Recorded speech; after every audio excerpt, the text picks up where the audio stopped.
अशी समजच नव्हती की लग्न केल्यावर काय होते, काय नंतर काय होत नाही. पण आईवडिलांनी लग्न ठरवलं त्यावेळेस खुश नव्हते की, कारण मला वाटत होतं की आता माझं 10वीचं वर्ष आहे तर मला एवढं काढून द्यावं. आईवडील काढ म्हणत होते, पण त्यावेळेस मीच काढलं नाही कारण की 1 वर्ष गॅप पडला आणि 10वीचं वर्ष माझं व्हायला गेलं. माझं म्हणजे जो माझा भाऊ होता तो भाऊ घरी ठेवला आणि मी ऊसतोडीला गेले. म्हटलं की माझ्या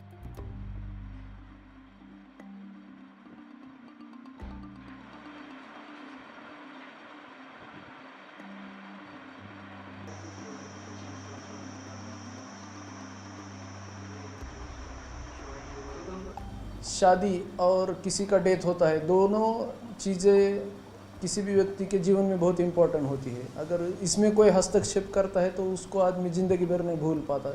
जब भी कभी हम चाइल्ड मैरिज रुकवाने जाते हैं तो कभी कभी गांव में जो बड़े लोग होते हैं उनको ऐसा लगता है कि ये हमारी शादी रुकवाने कैसे क्या पहुंच गए, हम इस गांव के सरपंच हैं, इस गांव के हम बहुत सालों से वतनदार हैं, ये कैसे यहाँ रुकवाने आए। तो बहुत बार हाथापाई हुई है, फिर भी हम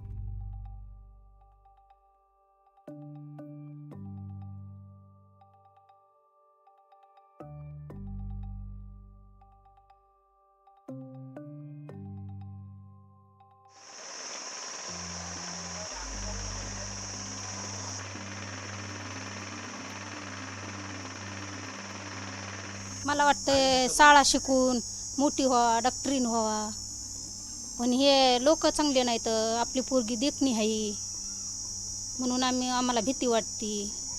तेवढ्याने आम्ही शिकवित नाही तर तिला, नाही तर का आम्हाला शिक्षण चांगलं वाटत नाही का? खूप चांगलं वाटत आहे आम्हाला शिकावं म्हणून, चांगलं व्हावं म्हणून, डॉक्टरीन बनावं म्हणून.